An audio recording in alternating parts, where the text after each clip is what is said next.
ప్రభునందు ప్రియమైన వాళ్ళారా, ప్రభు యేసుక్రీస్తు నామములో మీ అందరికీ శుభాభివందనములు.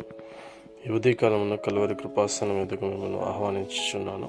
సంఖ్యాకాండము 24వ అధ్యాయము 12వ వచనంలో, అందుకు బిలాము బాలాకు తన ఇంటిడు వెండి బంగారములను నాకు ఇచ్చినాను, నా ఇష్టము చొప్పున మేలైనను కీడైనను చేయుటకు యెహోవా సెలవిచ్చిన మాటను మీరలేను.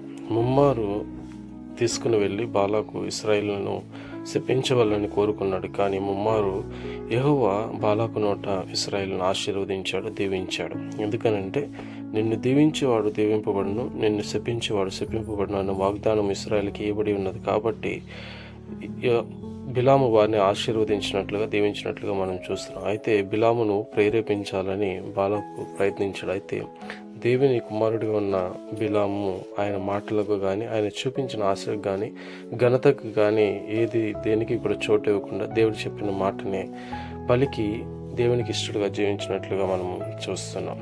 ఆమేన్.